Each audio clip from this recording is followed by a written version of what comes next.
The Omnic Weekly.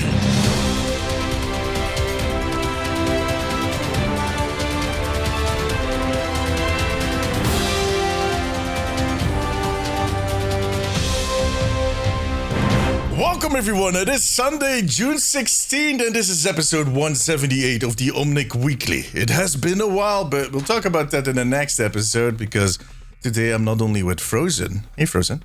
Hi. We also have a guest, and that guest is Matilda Smedius. Am I saying that correctly? Oh my god. I tried like... What? I was standing in front of the mirror. Smedius. Yeah. Okay, close enough. Matilda Smedius. Smedius. Saying it's so Stockholmy. Smedius. But I am from Stockholm. But Matilda Smedius. You said it perfectly. I love how you think we can hear the difference between Stockholm or Gothenburg or anything. For us, it just all sounds completely... But it was just me clocking myself, being like, oh, my dialect. It's fine. awful. I can feel it. Yeah. It's fine. We don't have that many Swedes that listen to the podcast, only a few hundred. Perfect. Be fine. Perfect. They're not going to point at you and go, oh, you're from Stockholm. No. They would be right too. I don't think any Swedes like people from Stockholm. Actually. Is it kind of like the situation where people from France don't like people from Paris, people from Austria don't like people from Vienna? It's kind of like that. Because it's the capital city. Oh, really? And so obviously the worst people live there. Oh, okay. No, it's always like that. Yeah. I hadn't It's always paid like attention to that. Yeah. Yeah. I mean, Actually, it's people true. from Berlin. Is it the same in Belgium? Well, our capital is Brussels, so yeah, that's enough said. I think even people outside of Belgium don't like Brussels, so why would No, well, I don't know. You said that, I was like, do we? Do we hate Brussels? I mean, I love Brussels. I love Brussels till 7 p.m. and then it just turns into a different city. Have you ever played Silent Hill, the game?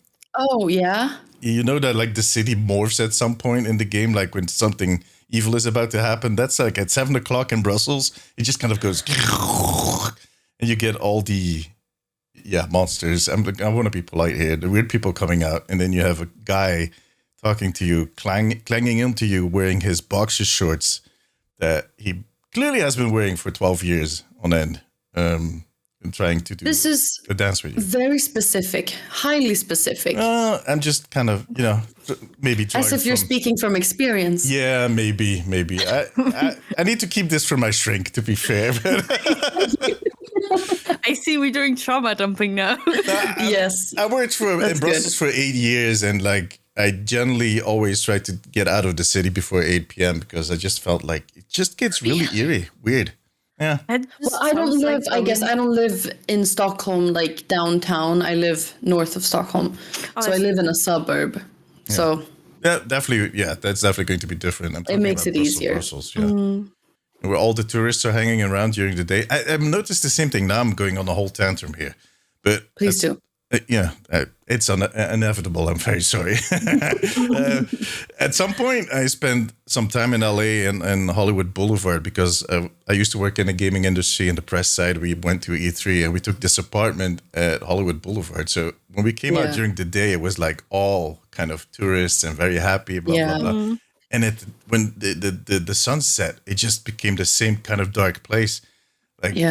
This is one story I keep telling where we were coming from a Ubisoft party, walking all the way back because, we're Europeans. We're not going to take a cab, whatever. No, we can just walk. We walk, yeah. It takes longer to take a cab. Look at this map. It's so short. It's almost nothing. Yeah. Whatever. 2 hours Only later. a few kilometers. Yeah. As we approached Hollywood Boulevard and got closer to our apartment, we hear this like beat, like boo, boo, boo, boo, boo, like a party going on, but there's nothing. Nobody on the street. And suddenly we spot this car standing a little further, and a guy is dancing next to his car. I'm like, oh yeah, this guy's having his private party. And the closer we get, the more we notice that guy is nude, in the nude, filming himself dancing next to his car in the middle of Hollywood Boulevard with the music just pumping really, really loudly. So we just went like, don't look, and just kind of passed by. Because we were afraid that I love that you were so supportive in the beginning, though. You're like, oh my God, he's just living his life. That's good. Good for him. That's beautiful. And then you come closer and you're like, oh, first of all, he's nude. Second of all, he's filming himself as well. Yeah. I was afraid if I looked any longer, it would turn out that it got worse. I didn't want to. Yeah. That was like the limit. I didn't want to get it any worse. So that sounds like some TikTok live shit someone would do nowadays. It was before TikTok. That's even worse. Yeah.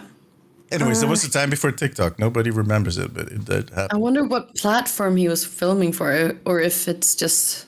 I don't want to know. I don't know. Really want to know what platform he was filming for. I love the fact that you think it's for a platform. I just think it was for his private collection or his. Either that, or he's gonna sell self-love. Yeah, that kind of confidence I would love. Very kindly worded. That's very kindly worded. That self-love was exactly what I was worried about that was happening. Yeah. Right there, so that's why I kind of. And one of my friends was extremely drunk, so it was really difficult to get him. Hey, dude, come on! Will you just move the fuck on? This guy is in the nude. Oh yeah. Welcome everyone. This is an Overwatch podcast. Yeah. Oh yeah. Hello.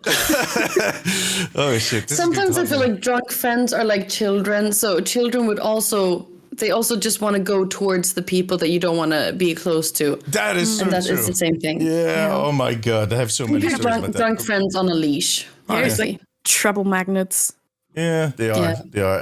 I can I spent most of my 20s when not drinking, just kind of herding my friends through every situation. I'm a metalhead, so all my friends were extremely drunk and extremely social and kind of weird and approaching the weirdest people. There's so many stories, but that's for another podcast. Moving on. But it's nice to have you on the podcast. I've been meaning to invite you for the longest time for before even. Yeah, what took you so long? I don't know.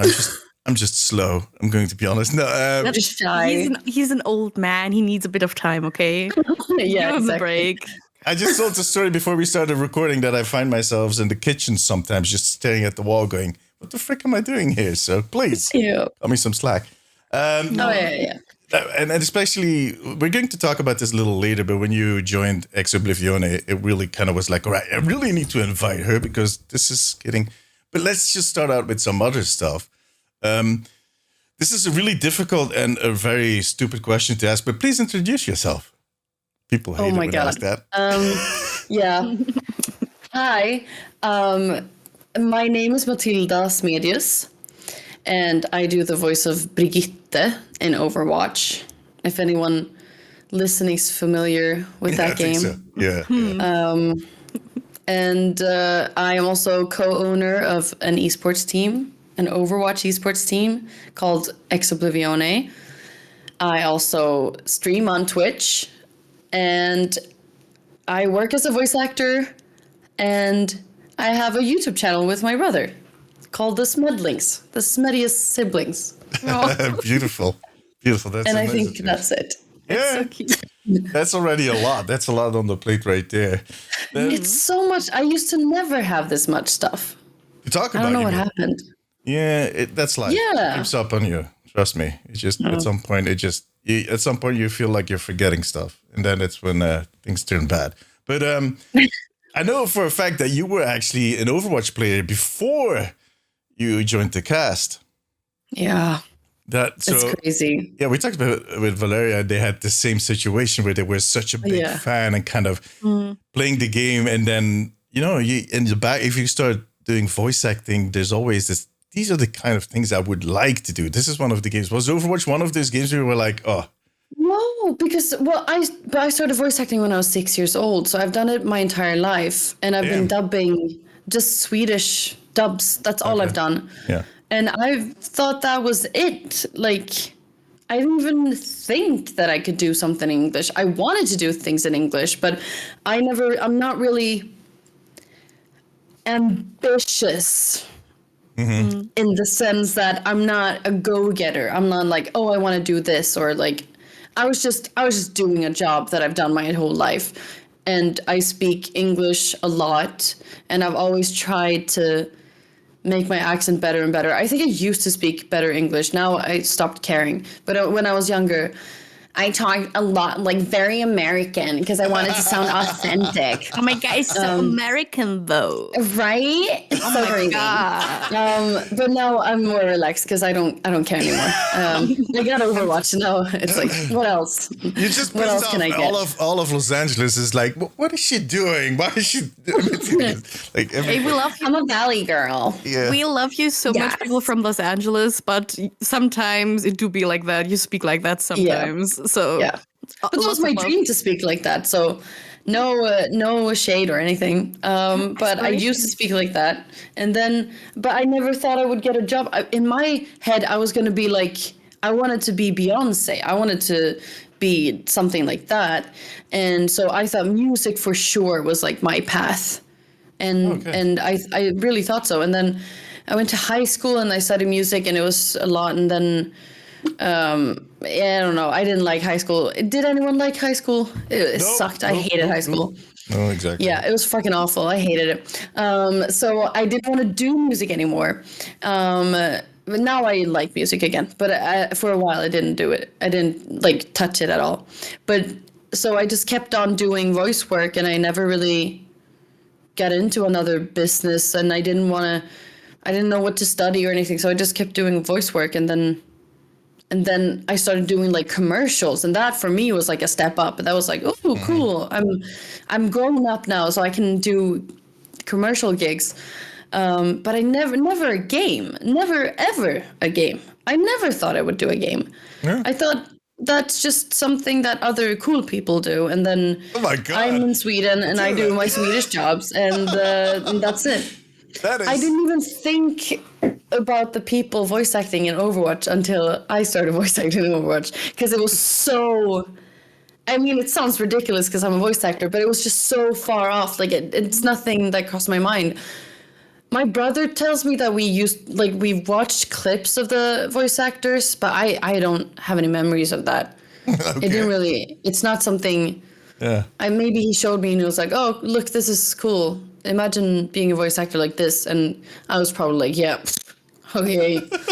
So I never thought I could do that. It wasn't that I actively didn't think I could do it. It was just not a thought at all. Like I was just, I just had my stuff. And then, but I was 21 when I got Overwatch. So I didn't have time to start thinking. I just graduated at 19 and then I worked at a dubbing studio and then I got Overwatch and I stopped working at the dubbing studio administratively.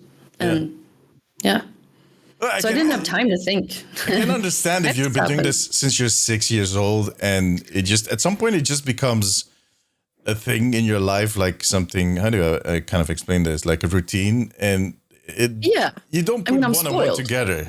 Well, not spoiled. I mean, but I am. I've always done this.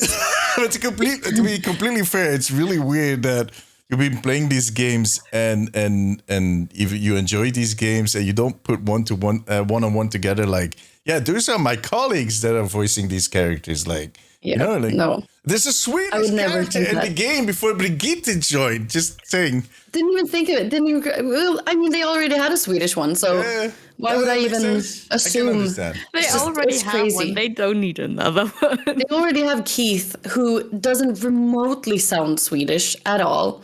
He sounds like a pirate. I've said this publicly.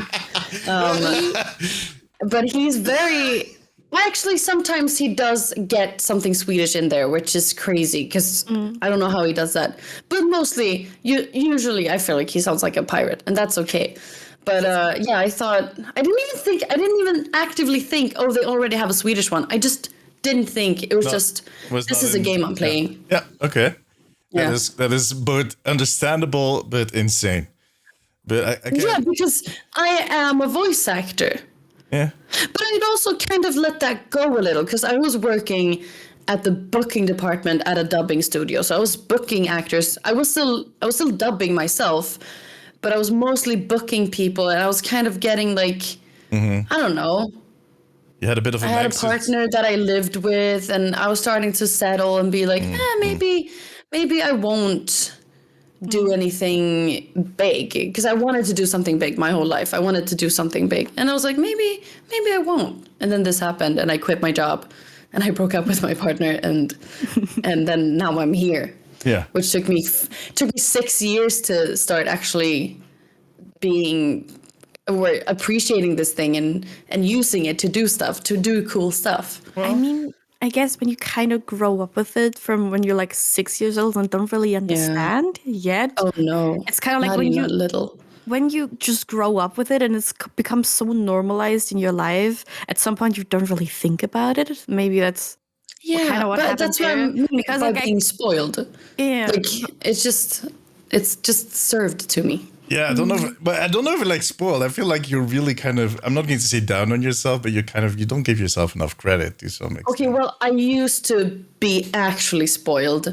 Now I'm very grateful for every job but when I was younger, I used to be definitely spoiled. I was just jobs, they just come to me and just say yes. Matilda, we love some character development. Yeah, it's great. Honestly, therapy helps a lot. Definitely, yeah. Yeah, no, I used to be spoiled. Right now, I'm very grateful. But I also think that now I'm using this thing to do cool stuff, like being a co-owner. Like just maybe a couple of years ago, I would never say yes to that thing. It would scare me. It's too much. So I would just be like, no, I can't even think that. It's still scary. It's very scary to just go into this venture, but like I'm not too scared. I'm scared, but it's fun too. It's a fun scare. If it's worth doing, then it's worth doing scared, I guess. Yeah. So, and if anything fucks up, then it does. But you can't like not do things in fear of them being mistakes. No, definitely. Which is therapy. Me literally saying my therapist's words. But Beautiful. Hey, we're getting some free therapy here. That's kind of handy. There you go. You pay for I'm honestly, I'm like preaching about therapy right now because we just had our last session and I went like a year and a half and it's just like life changing. Yeah, it opens up so many things. I would have never do it. Everybody. Yes. We talked about that before. Sure. Yeah, no, at least every adult, at least once in their life, just go to therapy. That would help so much, and I think that would prevent so many problems for their own kids at some point. Definitely. Yeah. Well, at least once. That would help a lot already. But you need to be open for it, though. I think that's the problem. So even if you force someone to go to a therapist, they have to actually be honest and open, and they have to listen to someone else and Especially the older generations just have so much trouble with it because it was for some kind of like taboo talking about like, oh my God, that one family member was going to therapy, their cuckoo pants or something like that. And it's not like that, but I was thinking same thing. Cuckoo pants. I've heard that word in a long time. Adorable. Absolutely adorable. Grew up with it. I guess it's very hard to shake that off. Of course, you can grow and you can learn and you can be better. Like I saw that with my own grandparents. You can definitely improve, but not everyone's going to do that, sadly. No. And I think, but that's also something that therapy helps a lot with. Like if you're on the other side of it, where it's like, this person really needs to go to therapy, but they're not doing that. And so I'm suffering the consequences of that. But me going to therapy actually helps me not suffering the consequences of it, because you learn boundaries and you learn how to stand up for yourself and you learn how to not take everything personally. And actually, I think me going to therapy helps the person that hasn't gone to therapy yet, because you're changing a dynamic that might be like stuck in the past or just stuck in a loop or anything. But me changing can actually change the life of the other person just from me going to therapy. So All of us open-minded should do that. It's Exactly. life-changing. Yeah, Can I? This is crazy, but the last podcast I did, I think I talked about therapy for like an hour because I have so much to say. Yeah, doesn't that sound like you need to start like a therapy podcast or something in that direction, kind of self-care podcast, maybe? Inspirational. Yeah. Maybe I could be motivational speaker or something. There we go. Maybe. I don't want to be that. TED Talk. TED Talk. Hugh, the entire Overwatch cast needs therapy. Oh my god, me having therapy sessions with everyone in the cast. That would be so funny. It would be so cool, though. Like Brigitte sitting down with everyone, just talking through everything. I am writing this down. Yeah, So the many question people is, want who would you invite first? Who would you start with? Yeah, who would need it the most, in your opinion? The pirate or the old German? Genji? Oh, yeah. Don't ask that question. I don't want to get you in trouble with your colleagues. I don't want to. No, but them coming in character, though. Oh, yeah. I mean, yeah, that's true. Brig giving talk- therapy to Genji. He has so many issues. A good He talk. needs I mean, therapy. Genji worked through a lot of things with Zen already, but Hanzo, can we talk like Ooh, Hanzo? actually, that's very true.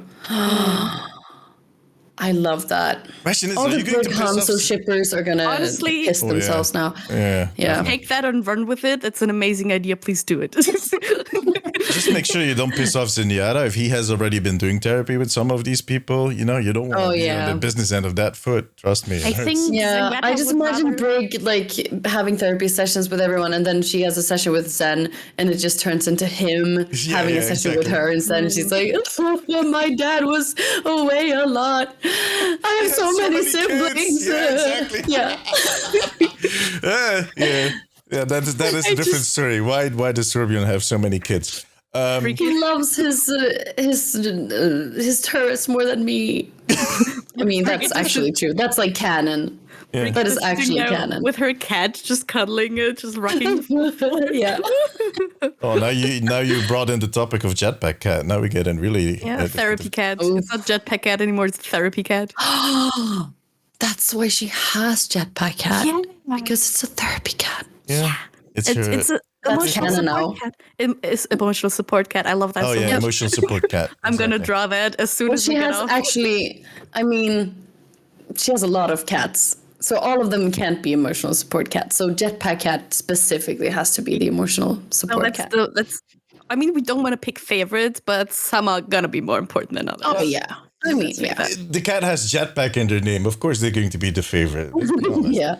By the way, I also think Torbjörn likes Bastion better than he likes Brigitte. I don't know if you noticed it, but at the end of one of the cinematics, he actually is very worried about how Bastion is going to be. He's like telling Reinhardt, please take care of Bastion. And Brigitte is like standing behind him like, dude, what the frick?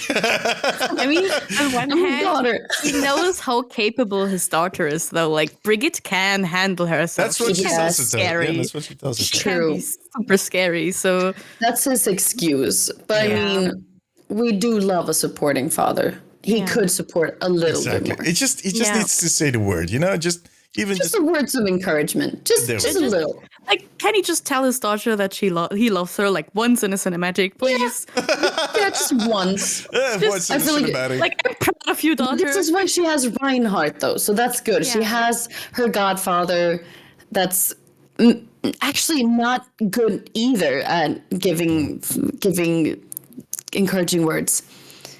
But still, I think he's better. He's than still doing Torb. better than Torb, though. Yeah. Yeah. I think he It's has crazy. more I think he depends more on Brigitte than Brigitte depends on Reinhardt, to be fair. Like in any situation, you definitely see like she's always kind of, it's going to be okay, buddy. Are you sure you want to do this? Yeah, maybe Yeah. don't charge in. That would be a bad idea. Yeah. Their relationship Maybe- is still so cute, though, with Reinhardt and Yeah. Brig. Like that dynamic love is so it. adorable. And like, it's I so nice. Like when I met Darren the first time, we were sitting at a table. We were at BlizzCon and we were sitting at the hotel and we had a big table and everyone was eating, or I don't even remember. I think we had dinner. And we were sitting next to each other, but we had conversations on either side of the table. So we never really got to each other. And then at one moment in the evening, we kind of just turned to each other like, hi. Nice to meet you.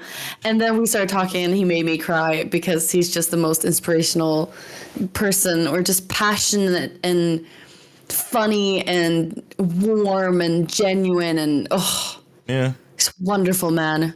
Yeah, that's why we keep hearing. Just a wonderful man. Yeah, we keep. Yeah. We still need him on here sometime. I want to meet this wonderful man. I want to have a German one-on-one with him, please. Yes. Oh my God. Yes. Yeah. No, he's amazing. Yeah. So I love that he's the one playing Briggs, like godfather, like paternal figure, because it's just, it was just so beautiful when we met in real life, and it was like, oh, okay, so good, we like each other too. Yeah. It's kind of like that in real life. It's so cute. Yeah, it's beautiful. And Bastion being a weird sibling at some point. That was a good imitation. No, it wasn't. Well, maybe, thank you though. Maybe it was the distortion on my end that maybe I don't know. Yeah. I was going to say, like, the cast overall, we say that to every voice actor. It looks like you guys really have this kind of synergy, this energy, this group, like there's something special about it. I've not seen it in any other cast. I've said this many times before too. Like, there is some special, and I feel like it kind of stands the test of time, which is really nice to see. I saw. It's a special experience that you're sharing with these people that you don't share with anyone else. And I think with Valeria, it's the first time I felt like, oh, thank God, someone who played the game and then got in the game. So it's just, and someone my age, like, I don't want to be ageist, but I am the youngest one in the cast, and I think Valeria is maybe even younger. No, I'm not sure. But anyhow, I just feel like we have somewhat of like a similar experience coming into the game, and that's like the biggest thing with this is just talking to my friends, and they don't understand. They haven't understood at all what I'm going through, because how could they? But now no one can. with the cast, they understand exactly what I'm going through. And especially Valeria, I feel like they understand like a lot of what I'm going through, and like the coolness of it all, because sometimes I talk to the other actors, and I mean, they didn't know what it was before, and so they couldn't be hyped in the voice test. They couldn't they didn't understand. Whereas I died in the studio during the voice test because I realized it was Overwatch. I was going to ask, like, what was the moment that you realized that you were doing testing for Brigitte? Like, when did it click for you? Valeria told about their moment, like, where they were like, but they started connecting the dots. Yeah. Yeah, we're like, I think we had very similar. Yeah. Yeah, but I didn't know. The first voice test was very bland, or it was just, I think I said For Honor and Glory in the first voice test, but I wasn't into the lore of Overwatch. I'm still not read up on the lore. I really should. I know about Brig, and then I know like very shallow bits of information. But so I just remember the phrase, but I don't. Well, sometimes I've answered these questions so many times that I don't remember. I don't have the memory anymore. I just have memories of me telling the story. Yeah. That's crazy. Understandable. Yeah, but I think I read that line in the first one, but I didn't think about it. And then I did second voice test, and I had to do it in Italy because I was on vacation and they wanted to do it, and so I had to do it in Rome. And so they texted me like, "Hi, my name is blah blah blah, and I'm working on casting for this game with Blizzard." And I was like, it's like, what the fuck? Okay, so I thought it was going to be like an NPC or something in WoW or whatever, which would be cool enough. Like, that would just, and then I actually genuinely think that I didn't even think about Overwatch at this time either. But I remember telling them, I like Hearthstone and I like Overwatch, and they're like, "Oh, cool." And I was like, "Oh, do they think I'm a nerd now?" And then I did a third voice test, and I knew it was for Blizzard, and they gave me lines like escort the payload, and get on the objective, like stuff like that, where it's like, well, this is Overwatch. Yeah. And then some part of me was like, oh, maybe they're just using lines they already have from another game. So they just chose the script and gave that to me. And then another part of me was like, or it's actually Overwatch, like, or I'm actually doing a voice test for a character in Overwatch. Yeah. And then I got it. Containing But the yeah. nerves. Yeah. So Yeah. adorable that you thought that a gaming company, like the nerds themselves, would think you're a nerd. Yeah, but I didn't want to be. Sometimes you feel like, because you don't know who these people are. Now I know how much they want it to be a nerd. Like they love that I play the game, and when we record, they're like, "Oh, well, you know, in what context you're saying these lines." Because some of the actors, they probably have to explain a lot. Like, oh, but to me, it's like I understand, and even with the new, with the robot and the new game modes with the different Flashpoint, they don't have to explain it as much. I understand it quickly, I think. So you Maybe. like, I mean, I don't know. do you think because of that you have like, you just know what kind of energy you have to bring with your lines better? Or Yeah, I think like, so. kind of attitude? I mean, because if you would explain to someone, well, that is an ultimate, and you have to explain someone what energy brings with an ultimate, you Exactly. just exactly knew what they wanted from you, right? Yeah, I think so. But they still had to direct me and doing like all the hurting sounds, like the stuff like that. How weird is that on a scale from 1 to 10? I've only done that in dubbing, where you follow someone else. So if I see an original and they're in a fight scene, so I see they go for a kick, so I know I need to sound like I'm kicking someone. I can do that, but when they were like, yeah, just give us some shield bashing sounds, give us 5, and then it's just silent. I have nothing to base it on, but they were actually really good. I had someone with me that made like pretty much all the sounds before I had to do them. So like, oh, now you're getting frozen by May, and I'm like, okay. And so he was like that. Yeah, like sometimes some characters for this freezing can be a bit interesting. So I always feel like, what does it feel like when you're in the studio? Because sometimes it sounds a bit suspicious. Honest. Like, and then how does it feel like when you're standing in there doing those sounds and you're like, this is a game that also kids can play.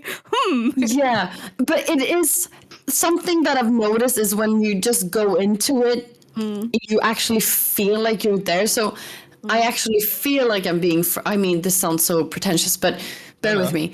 I actually feel like I'm getting hurt. So I don't think about what it sounds like until I play the game. And I'm like, that sounds like moaning from something else other than pain. Like, that doesn't sound like you got hit, Matilda.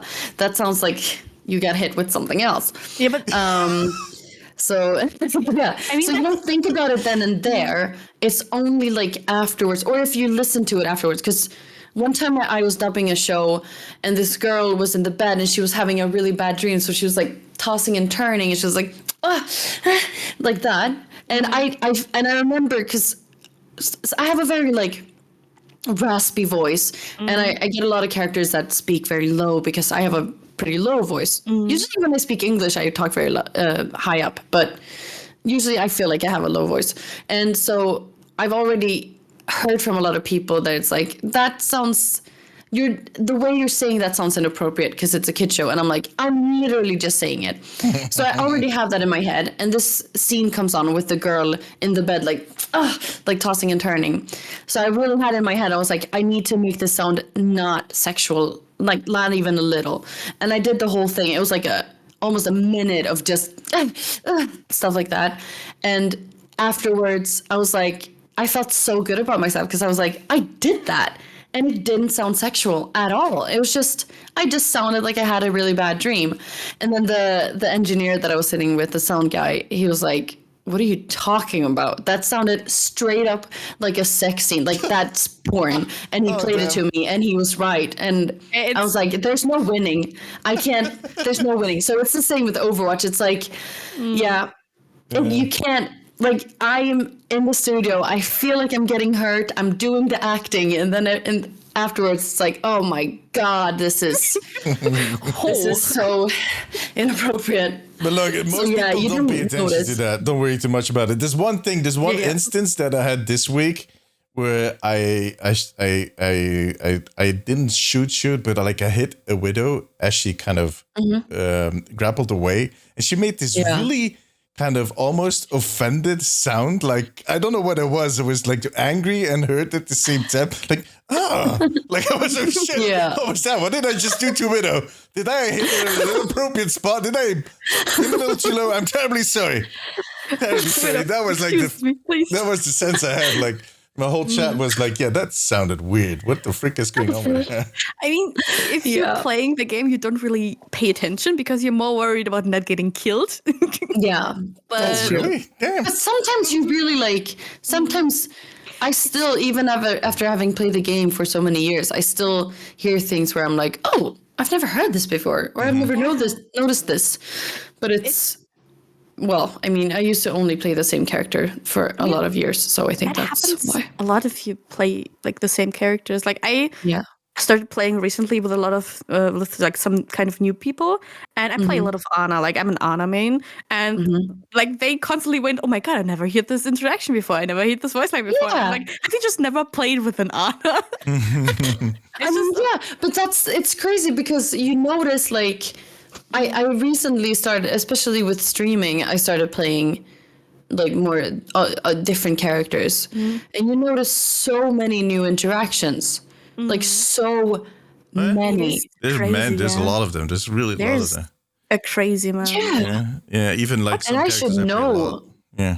Well, what kind of characters do you play? I play mostly Junker Queen, Junkrat. I love both of those. And then if I go support, I go Moira. I can't play Brig for shit. Like it's impossible. I don't understand how people do it. She's really hard to play, and also it's very distracting hearing myself too much. Yeah, I can imagine. Yeah. It's really weird. I didn't play her much till like a few months ago, and I really kind of at some point was like, okay, I need to learn how to play Brigitte, and now it's better. But yeah, I don't hear myself, so it's hard. Yeah. I don't understand how to play her at all. I think a lot of people who come from tank can play or pick her up easier because in her approach, she's quite of a tanky character. But if you're not used to that and if you can't handle that well, then you're kind of fucked with her because you don't know what to do. I mean, I used to play Moira for so many years, so anything other than Moira was very like confusing. Who can blame you? Moira is so fun. I love playing Moira. Yeah. I don't love it as much anymore because I've kind of like grown tired. But when I get support and I play Moira, it's always nice. Moira's like the one in my head. Like when I press shift with other characters, I think I'm gonna fade because I played Moira for so long. So that happens to me regardless of any character I play. I always think. Like in the back of my head, I think I'm playing Moira. Yeah, the expectation. Yeah. I think we all had so many attacks on my shift because I think I'm gonna fade. Sleep dart. No, when you panic and you want to sleep dart someone, but you're playing Junker Queen. Yeah, exactly.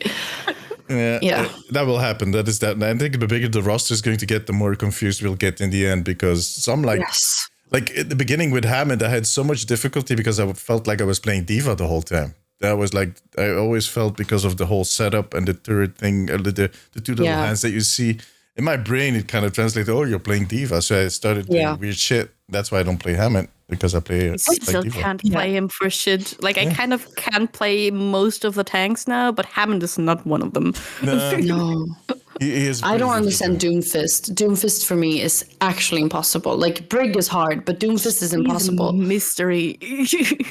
I think those types of heroes, once you make that click and you understand like the combos and like for me, the moment I understood Brigitte was when I realized that the flail is everything. You just need to keep that flail swinging, make sure that you hit the targets, and then you'll just start healing everybody. You'll do crazy amounts, and then you can start pushing. And heals the entire map. She's nuts.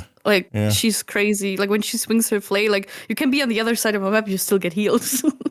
That's crazy. I've never understood that though, because I just think this thing doesn't do anything. Oh yeah, it does, I never does. get anyone. You do damage and that heals your team. So basically you just need to go ham and that heals your team and helps them. Yeah, but I go ham and then I die because people are stronger than her. I don't know. I've never said I was good at the game. You don't have I've never to said have that. fun. No, but some people, I remember in the beginning when I started doing I started guesting on streams, or I streamed a little, but I didn't stream a lot. But I remember someone writing something on Reddit being like, she's not even good at the game. And I'm like, no. Wait, you Never go onto so. Reddit? You read Reddit? Why do you do that to yourself? Because, well, I don't really do that anymore. But I mean, people hated Brig in the beginning, and there was a lot being said, and I was new to the whole being sort of famous in a way. And so I couldn't help myself. I shouldn't have read my DMs. I shouldn't have read it. I shouldn't have looked anywhere. You kind of have to learn. You have to read all those things to learn. The Overwatch community, when a new character comes out, can be a lot. And Brig, I think, was meta changing. She was supposed to change a lot of things, and I think people didn't want change like that. They never do. They never do. No, they really never do. They don't want things to stay the same, but they also don't want change. It's really it makes right. Normal. They whine and then they don't want things to change back because then they whine again. That's just it. But I think the Overwatch community has a bad rep, but I think it's all when it's online. It's like humans online have a bad rep, but humans in real life are usually pretty nice when you stand face to face. And the Overwatch community meeting people have been so nice, and they have friends that they play with, and they all love Overwatch, and they're all nice to each other. And I mean, to see the amount of girls coming up playing Overwatch, if I did a voice in Call of Duty or Counter-Strike, I don't think it's not the same thing. I think Overwatch is very, I don't know. In my experience, I felt as a girl, I was like, oh, so I'm playing as a girl, so it makes more sense to me to be in this game or to play this game, because it's not just military dudes shooting around. Yeah. It's people with personalities, and it's not just dudes. It's girls too. I love the nice summary. It's not just dudes. It's not just dudes. I think it's girls too. Had a little smidge on that. We kind of talked about with Dahlia. We kind of talked about a little bit with her about that when we did the episode for women appreciation and stuff. But Overwatch is kind of one of the better games. Even to play as a girl, it's one of the safer games. You still will get harassed sometimes, but it's definitely representation wise, but also just player base wise. There's a lot more women representation and a lot more women who enjoy this game, because this is not oh my god, strategic headshot stuff like that. No, it's exactly. Just jump in, have fun, be a little goofy, and it's kind of the Overwatch community, the vibe. Sometimes in a cool game where the two teams will just vibe with each other, and then they'll just chill the entire game and jump off a cliff together. In what other game can you do that? Yeah, literally we had that in. Oh, I don't remember. I think it's the Mauga map. Where is that? Samoa. I don't remember. Samoa. Yeah. Is there a beach on Samoa? Yeah. So we literally, both teams went on the beach in the beginning of the game. So we were like, come meet us at the beach. And they came and we were like, are they going to shoot us? And then they didn't. We just jumped around there. And then we were like, okay, let's go. And I wrote in the chat 3, 2, 1. And then we started playing. But before we started the game, we had a nice day at the beach. And that's, like you said, in what other game could you do that? And I think Overwatch shows so much that representation matters. To me, that's so obvious, just seeing all the people coming up to me, boys, girls, non-binary people from all ethnicities, people seeing themselves in a game instead of it just being, I mean, I think Counter-Strike is fun, but I think Overwatch is so much more fun. Just visually, just with the abilities, with everything, and with the inclusivity. Like it's two different worlds. Yeah, it's very different. It's very different. Is there any other, since you did Overwatch, have any other games kind of approached you to kind of voice? Okay. Next question. Oh, no. I wish. I think like a thing I gotta. where they invite you to do other games, because I think a lot of the voice actors also kind of, maybe in time, I mean, you might end up in World of Well, Warcraft. the American voice actors, though. Oh, is Let's it be only real. American ones? I'm in Sweden. So but It's Anna, like we Anna, need for to have instance. sessions where they wake up really early and I do sessions at like 6 p.m. to 9 p.m. Like, it's not easy.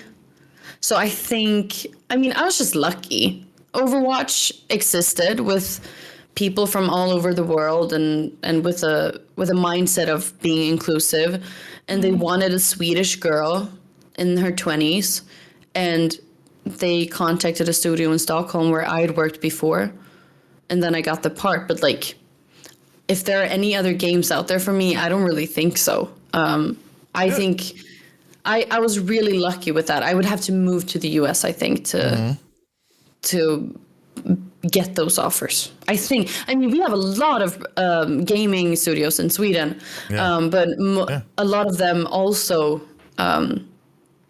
put their recording in the US or in another country. Or they want authentic, like English speaking people. Native speakers. Native speakers.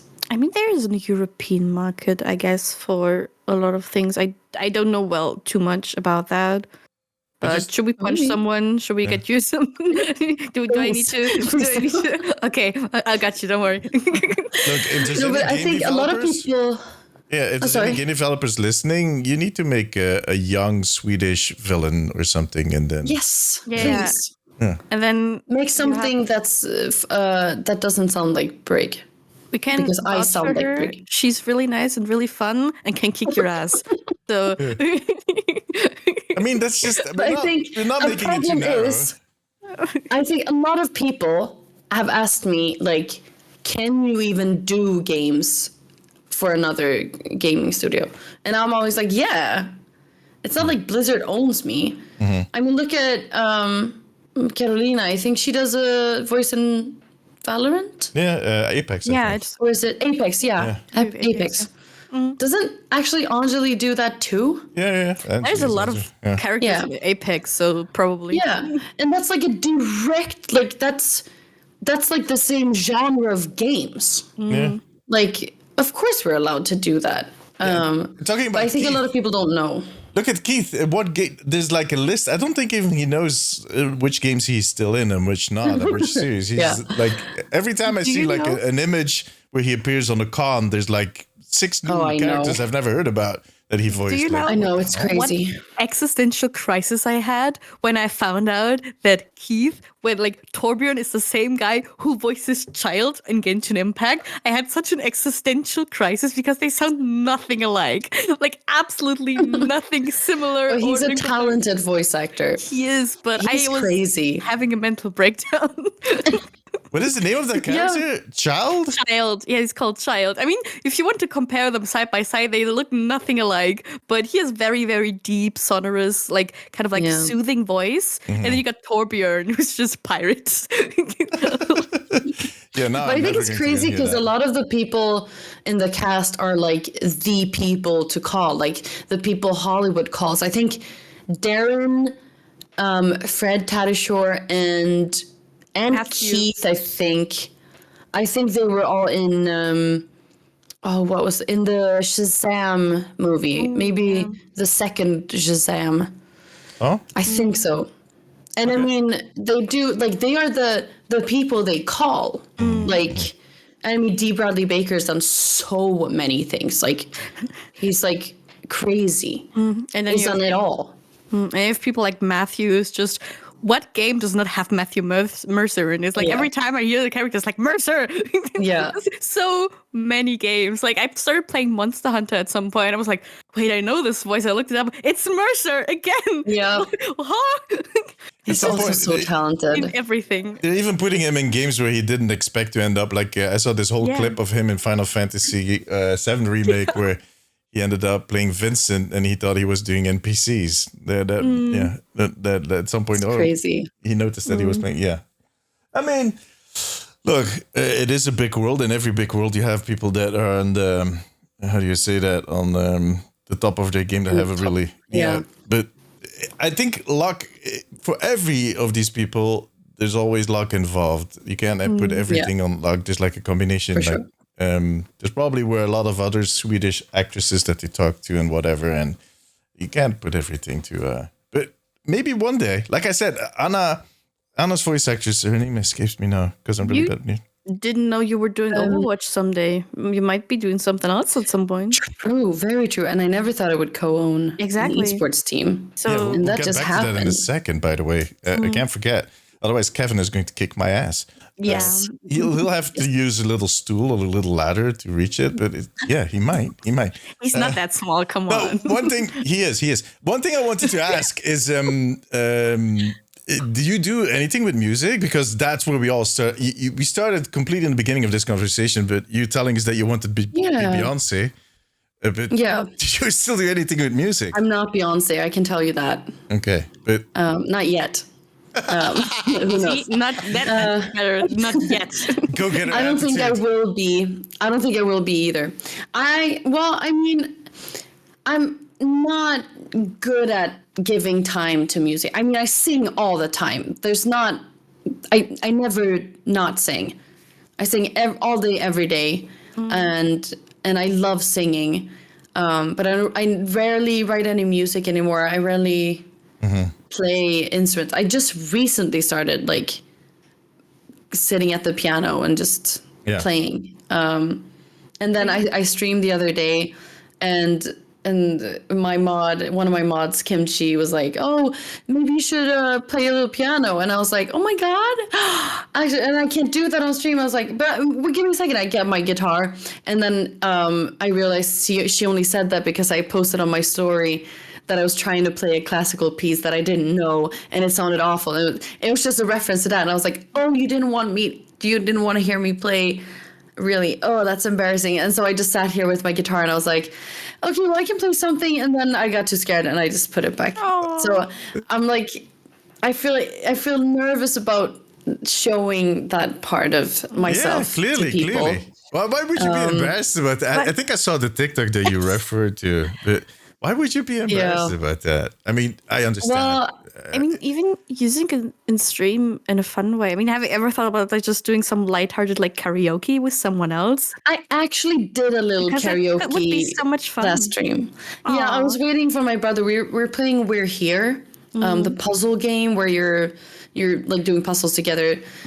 Doing that with a sibling, not a good idea, but we're getting through it. It just slowly. But I was waiting for him because he wanted to take a break because he finds the game so frustrating.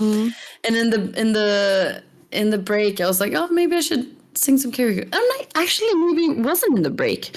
I'm not sure, but I did sing karaoke on stream, and it was very nice. And I love singing, and I think I should do it more in front of people. But it's just a weird thing, and I feel so Swedish and like, oh, you can't do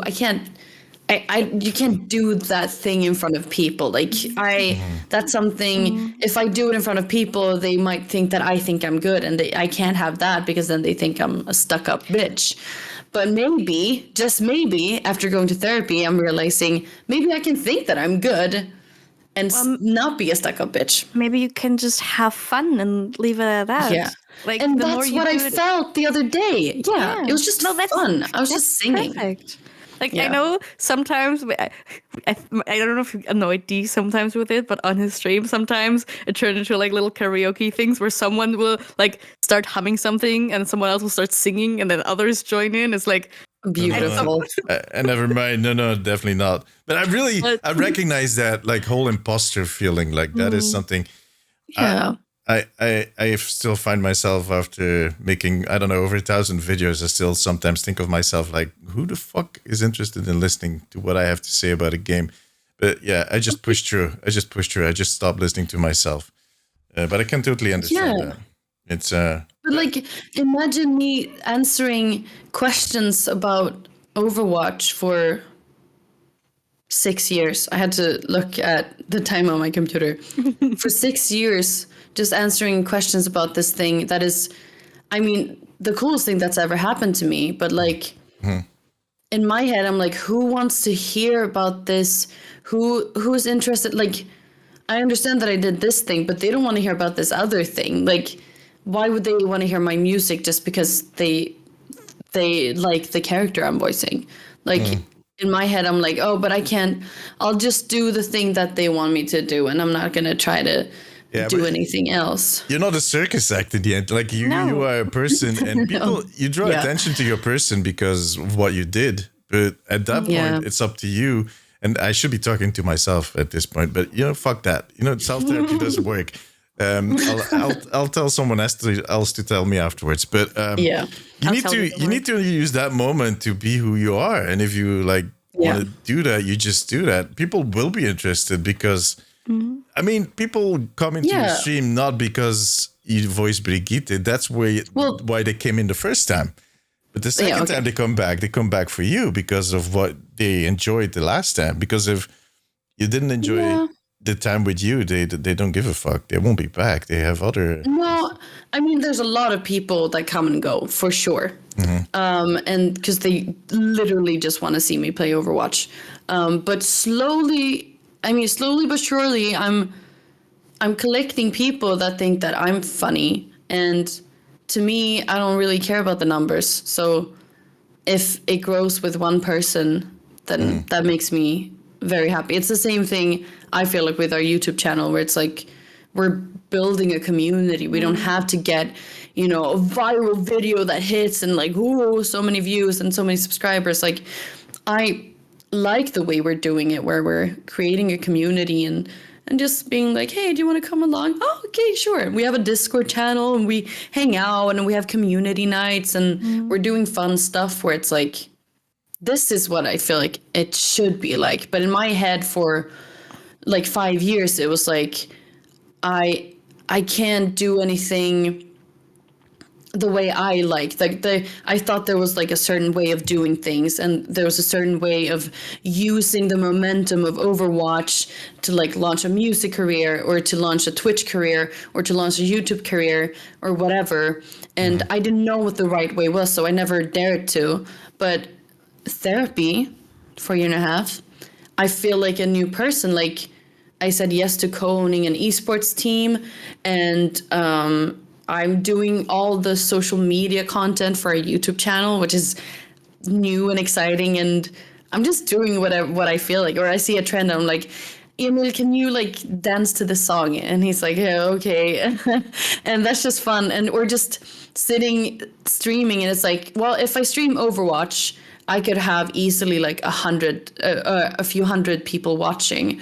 But I don't want to stream Overwatch tonight. I want to play Little Kitty Big City, or I want to play GeoGuessr, or I want to play We're Here with my brother.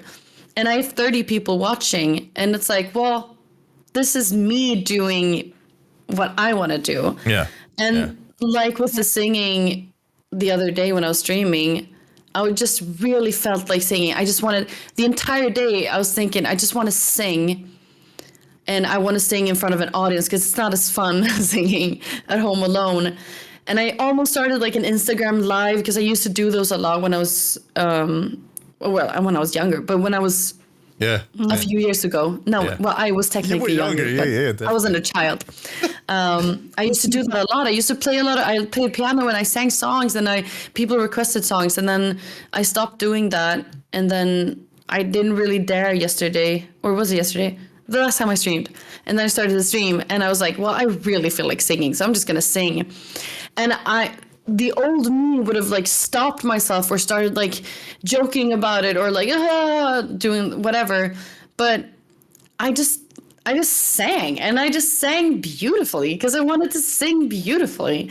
And I sang The Climb by Miley Cyrus from the Hannah Montana movie because I wanted to sing that song.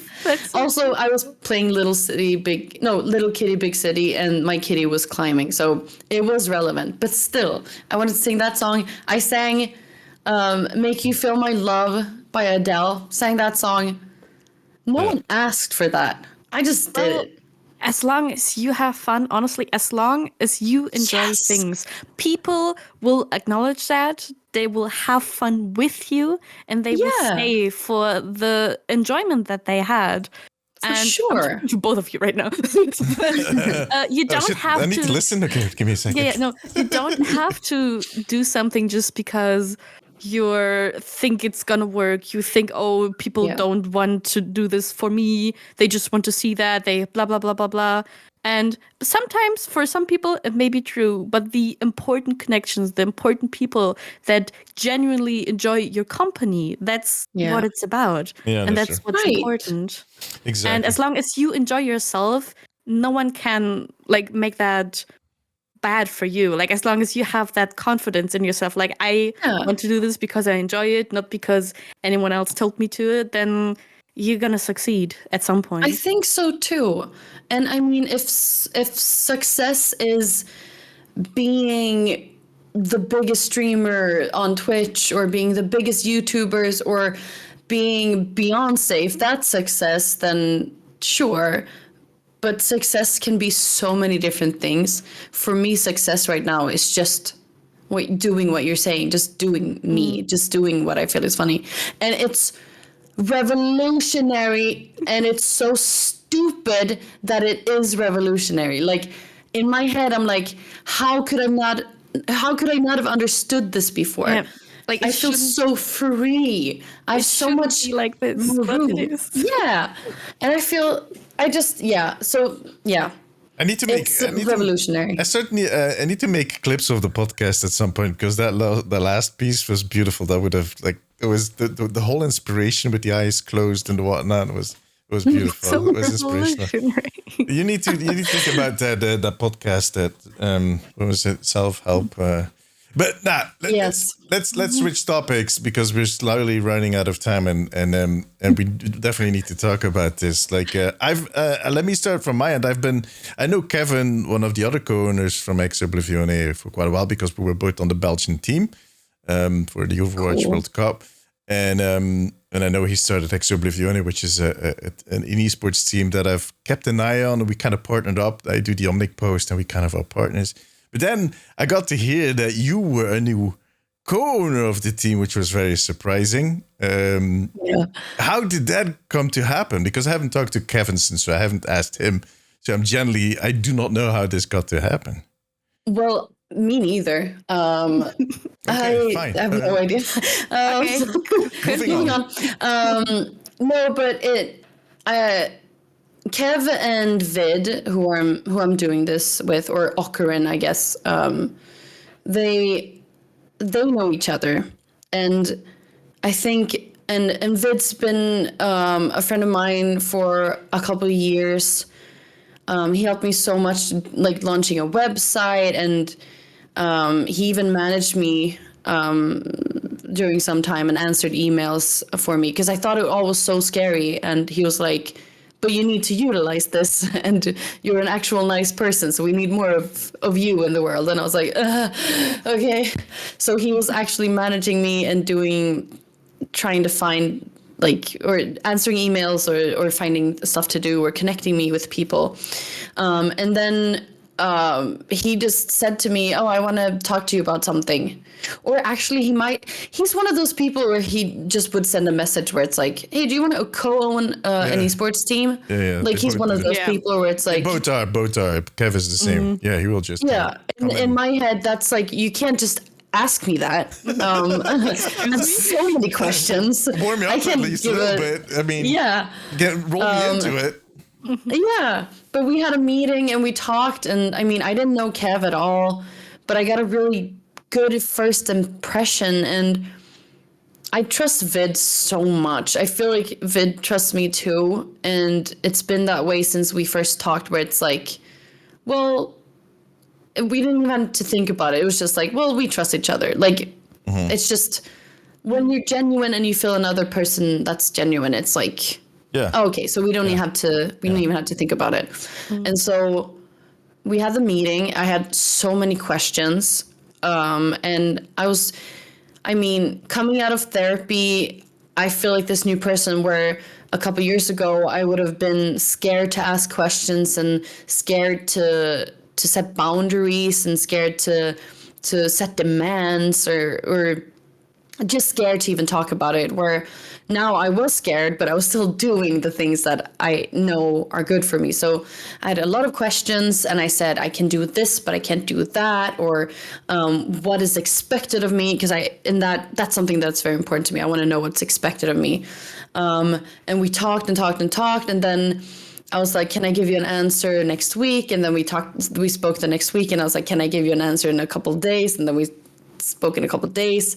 And then I think slowly we just started talking as if I was co-owner, and it just slowly became like, well, I guess we're actually doing this. Like, why am I even trying to think that I'm going to say no to this? It's like the coolest opportunity.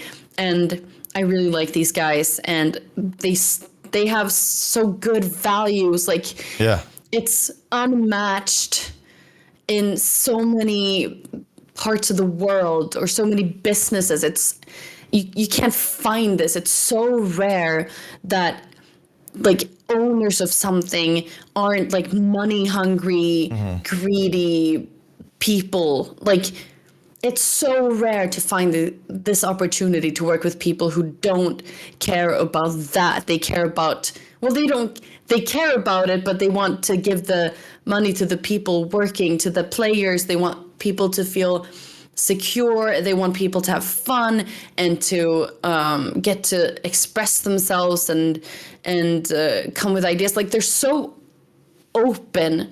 We couldn't find another team with better people in the top. And like in hindsight, it's like, I should have just said yes from the beginning, but I needed that little time to like mentally like prepare myself. And if you don't get prepared to someone just drops a question like that, you need enough time. It's not also a light question.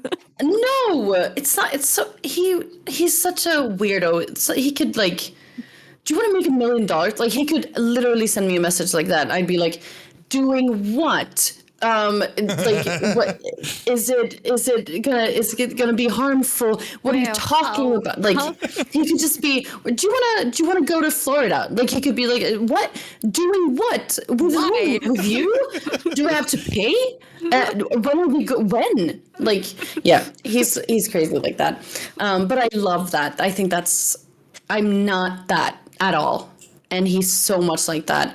And he and Kev, they go against each other. And then I'm in the middle being like, okay, well, this is how I'm seeing it. So I feel sometimes like a mediator between them, like just being like, okay, well, Kev, shut up. Vid, shut up. Let's talk about this. This is the way I see it. And then it makes sense. So I think we complement each other really well as well.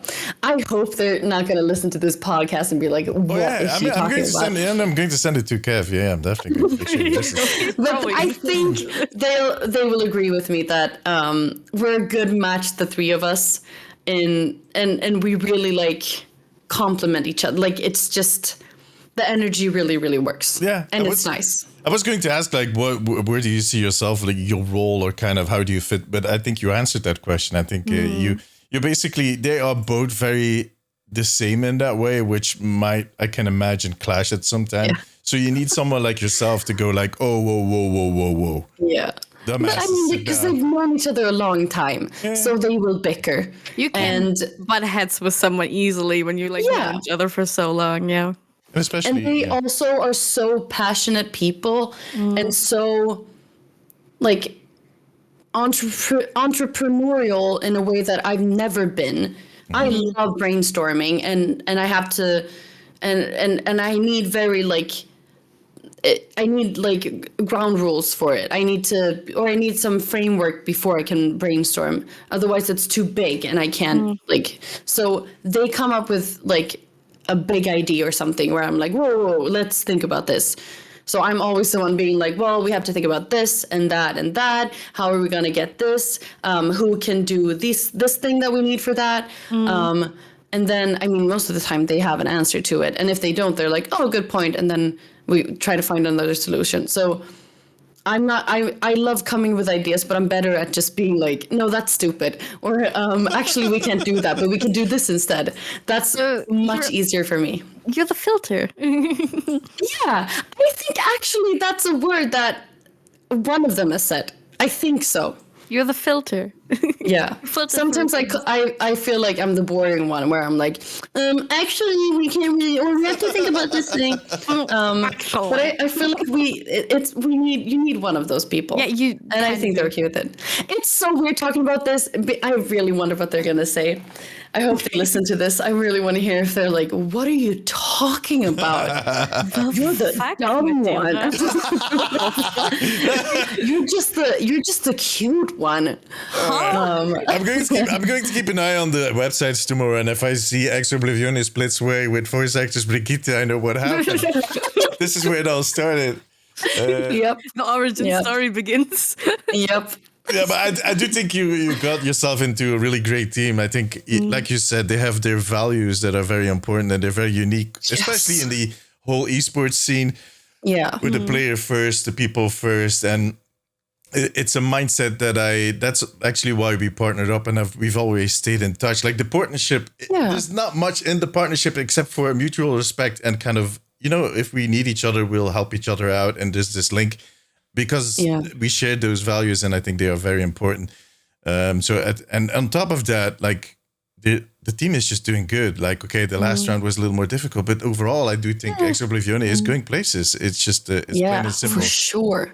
Even if I love hearing someone else say all these good things about EXO, because sometimes I feel like I mean, obviously, I'm going to say good things about EXO, but I genuinely feel those things, and I just want people to understand that it's not like nice washing something. It's not like, oh, we have really good values. Like they're actually good people. No, it's so rare.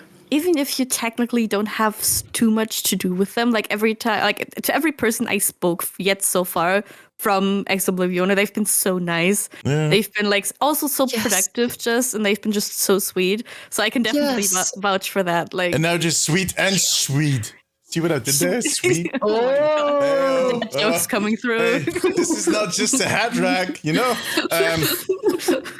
like I don't attach my name or the name of the Omnic post to other organizations easily. Let me put it that way. So the fact that I did for Ex Oblivione and just without even asking questions, like me and Kev kind of just, overstayed. I love that. Talked and this is so good.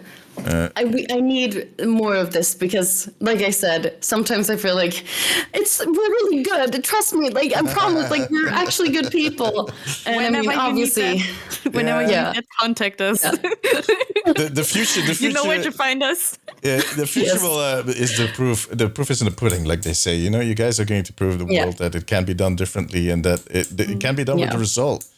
It takes longer time. Everything takes a longer time. Yeah, everything needs to be looked at from every imaginable point of view. I mean, it's a lot of work that, let's face it, that Vid and Kev are doing and people on the staff.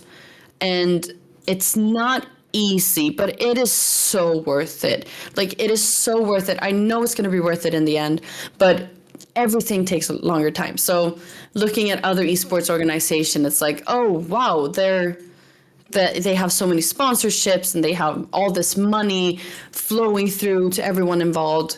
We're so passion-based. Like, everything we do is just based in a passion for Overwatch and esports and the team and each other. Like, that's everything that we're doing right now.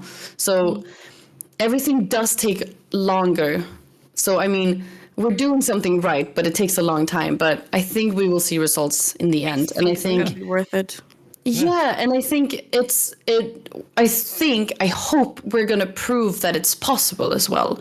Like you can do things good. Yeah. And we're probably gonna make mistakes in all of our endeavors, or in not all of them, in some endeavors. We're probably gonna make mistakes, but there's always that thought there, and there's always like just looking at it from every angle, saying like, is this the best choice, or is this the best like people we can work with, or the best I don't even know, the best project, like how can we make this sustainable, good for people, good for the environment, Making it the best version of itself that it can be. yeah. But like I said, it's so much work, and Yeah, I'm not gonna take any credit for that. Credit goes to the staff and to Vid and Kev. But yeah, they're just so cool. I love it. It's so cool. I'm so honored that I got to be a part of this. I didn't even understand what I was saying yes to, I think, and it's just been good things. Yeah. One after another ever since I said yes. Okay, I think that article of Ex Oblivion splitting up, where that just got cancelled. I think everything the last 2 minutes just. I smoothed things over there. Yeah. You rescued it. The filter did it again. How can I make it not seem bad? But we do bicker and fight sometimes, but that's how it's gonna be. And I think that's the best environment to have, where it's like I can actually tell them like, well, now I get interrupted, or I can say, well, we can't do that, or I can say, actually, guys, can you calm the fuck down? Like I can say those things. It doesn't have to be like awkward or like very business-like or very like that. Like we're just real with each other. Yeah. Like our meetings are just us talking very openly, like making fun of each other, just like, just teasing each other, but in like a good way.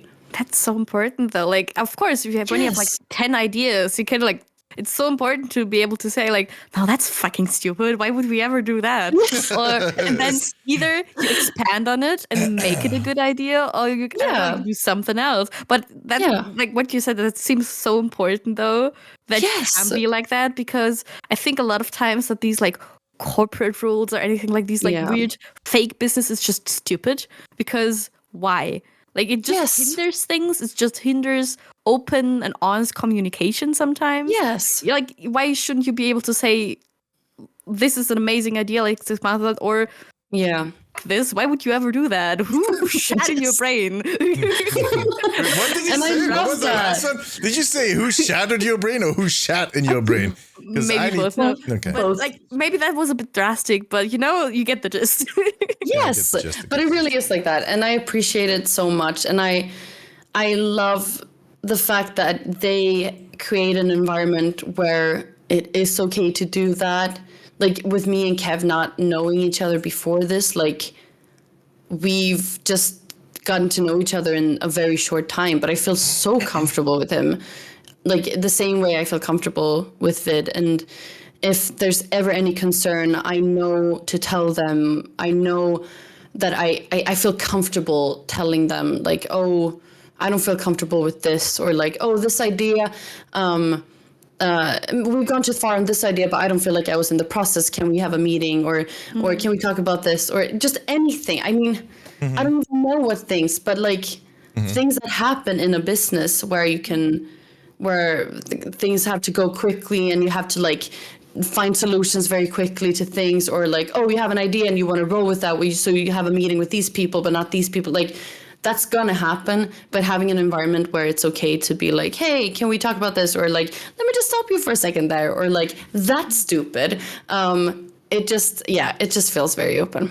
I hope they agree with me. I'm so Well, you'll know quick enough. Brig voice actor kicked out of Team Ex Oblivion. You get calls tomorrow. Call it a relationship test. It's beautiful if you end up anyways. No, I think, and what I also wanted to add is that the influence of your organization, what you guys are doing, is also something that resonates outside of the organization. I think you guys have also, and I noticed, like with your partners from talking to them, we've done them. We had them on an episode of the podcast, for instance. That the way that everything is organized outside of the team and then the whole structure of the tournament and whatnot, that they also bring their opinion to that in the way they communicate internally. So honest and upfront and always trying to kind of making sure that, everybody gets a chance to speak and to give an answer and not just kind of, and I think it's a very honest and productive way. It also feels, and I don't mean to offend anybody, but it feels also like a very European way of doing things. I think we are kind of more inclined to kind of just go like, hey, dumbass, can you just shut the fuck up for a minute and sit down? Yes. I mean this with utmost respect, but American friends, I don't see you doing that to each other as much as we do. But they are brought up way too polite for that, I think. Yeah. They're very brought up like, oh no, you can't say that, you can't offend people. But sometimes you kind of have to offend people to get a good result. And it's not even offending. I wouldn't say it's Swedish in any sense. In Sweden, I think we're very afraid to say anything and to offend or to stop someone's ideas or to step out of line. I'm not afraid to step out of line. That's good. That's good. That's very German of you. Therapy as well. Therapy is making me less Swedish culturally, which is a good thing. I love how you go to a therapist and the first thing he says, let's make you a little less Swedish, shall we? Yep. Like, what? If you say so, that's a good thing. We'll believe you. We don't want to offend it's a very good thing. I think a lot of Swedes agree with me that we're way too uptight and like... it's just not a good culture. Like, you're not allowed to love yourself or to be proud of yourself or to do big things. Like, you have to like, I think there's a line you have to cross where it's like, okay, that's okay. It's okay to be a big star in Sweden, but to be like a not as big star isn't as okay. And being like a small star, like, but if you're a smaller star, then you're still like relatable. So that's okay. But then if you start doing things, you get called a sellout. So there's like there's like a line and you can't really do anything right. And now I feel like, well, if I can't do anything right, I'll just do what I want and see what happens. That's the way to go. I have to say, like, all the Swedes that I know are very different, but I need to add that all of them are like playing in metal bands, like all kind of, very atypical. So I managed to collect all the weird Swedes together and my friends' circle. Yes, but I think also a Swede to a Swede is different than a Swede to someone from another country. Oh yeah, that might be it too. Yeah. We love foreigners. Yeah. I mean, we love it. We're like, from? Oh my God, that's so exotic. Oh, that's so cool. Can you say tack så mycket? Oh, can you say hey? Oh.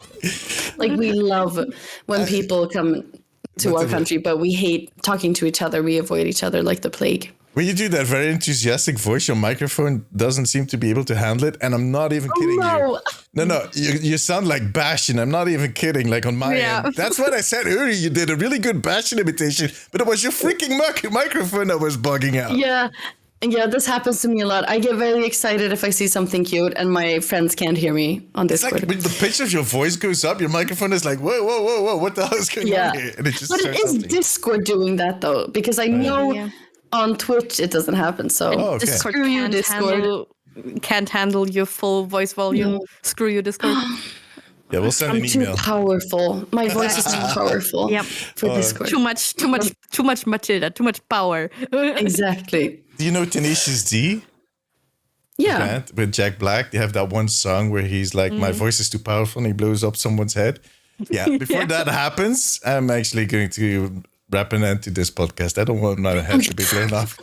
That's hey, see, not a hat jack. Hey, that was a nice segue. That's a good segue. Yeah. Mm-hmm. No, but literally, I said before we started that we tend to kind of go a little far with the podcast. I think we're at like an hour and 30 minutes. So beautiful. 10 out of 10. It was And a it What always pleasure. happens. It was a pleasure talking to you. I think we'll cross paths definitely because sometimes I co-host for Ex Oblivione when the games are happening. Then they Yes. ask me to kind of jump in, so maybe we'll end up in the same session. I hope so. But it was a pleasure. It was very It informational. was such a pleasure. It was so And I nice think, talking I think I understand why EXO and Omnic Post is like this. I understand you, this. thank you, It's thank you, very, thank you. The teams Yeah, yeah. just it's obvious. Yeah. I think It just, like, beautiful. goes beautiful. together. Now we need all to go All into the a audio meeting. listeners are going to be like, what is she? She just made a noise. They should watch the That's why video you need to version. join It's the always better. Patreon. Oh, there we go. Look at that. Yeah, join the live stream Patreon. feed. But it's also going to be on YouTube, but they can see it right there, and they can see you do the whole. You need to check this Okay, out, good. guys. If you're listening, she did a really beautiful gesture with her hands. You want to see this? Yeah. It's prime. Yes. It's prime content. All Go right. to YouTube. Frozen Matilda, thank you very much for your time. Have a good rest of your day.